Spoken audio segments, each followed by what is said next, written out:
প্রধান বৈঠকে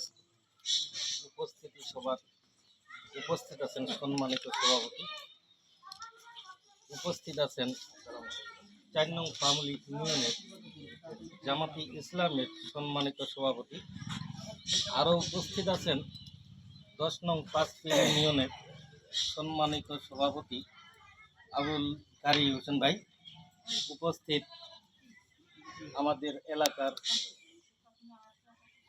আক্তাবুর হুজুর এবং অনেক নেতৃবৃন্দ, উপস্থিত অত্র এলাকার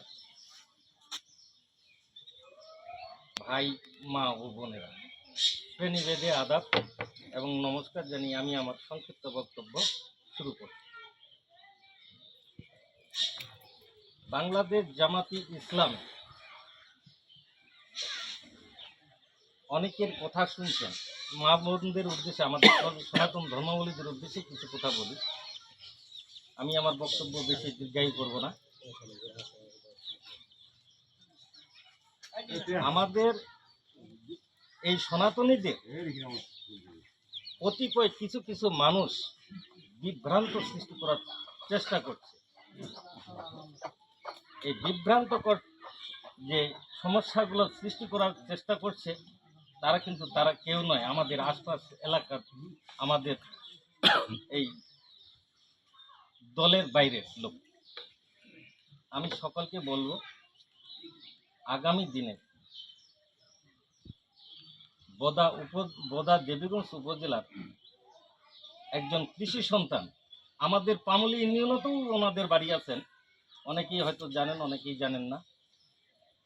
আল্লাহ সবিউল্লাহ সুফি ভাইয়ের বাড়ি আমাদের পামুলীতেও আছেন, দণ্ডবালি। তো আমাদের এই কৃষি সন্তান আজকে সারা বাংলাদেশ জামাতি ইসলামের জোয়ার এসেছে, জোয়ার ঠেকানোর মতো কোনো আর রাস্তা নাই।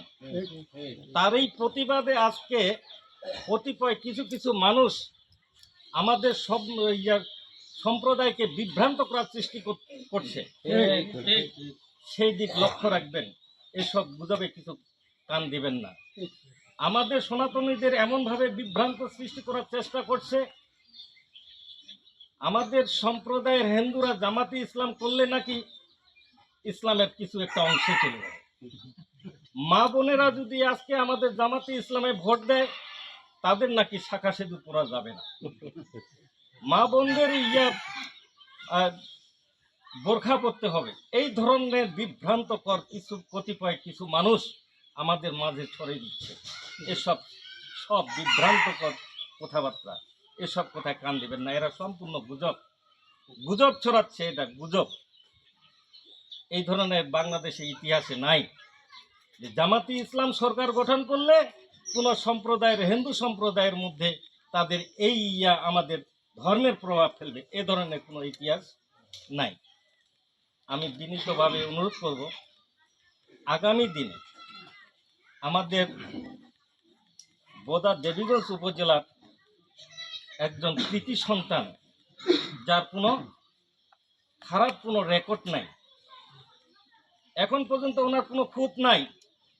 আমি আগামী দিনে সবার কাছে জামাতি ইসলাম বাংলাদেশ সবিউল্লাহ সুফি ভাইয়ের দাঁড়িপাল্লা মার্কায় ভোট দেওয়ার আহ্বান জানিয়ে আমি আমার সংক্ষিপ্ত বক্তব্য এখানে শেষ করছি।